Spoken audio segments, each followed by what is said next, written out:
Oo, magluluto po naman ako ng dinengdeng. Magpakulo na po ako ng tubig. Tapos lagay ko na po yung rekado na sibuyas at luya. Buksan na po natin. Lagay na po natin yung rekadong sibuyas tsaka luya. Tapos lagyan na po natin ng bagoong pampalasa.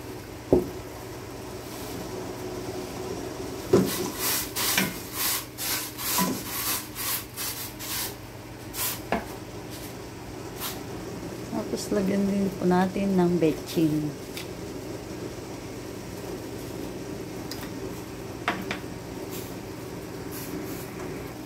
Lagay ko na rin po yung gulay na sitaw, ampalaya at saka okra.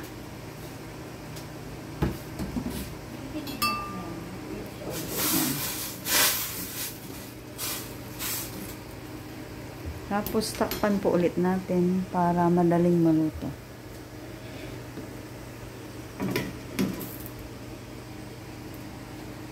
Buksan na po natin kasi kulong-kulong na po siya. Tapos lagay na rin po natin tong gulay na patola at alokbati.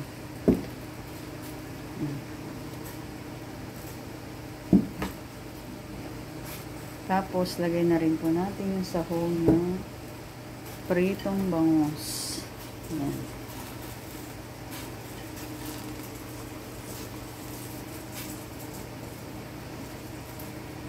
Masarap po ang dinengdeng gulay. Kahit araw-araw gulay ang aking ulam, ay masaya na ako. Dahil ito po ay maganda sa ating katawan.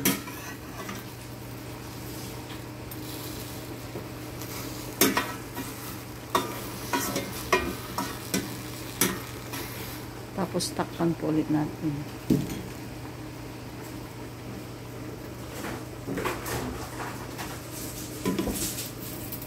Mga ilang minuto po ay luto na po yan. Buksan na po natin. Tingnan po natin kung okay na yung gulay. Tikman po natin.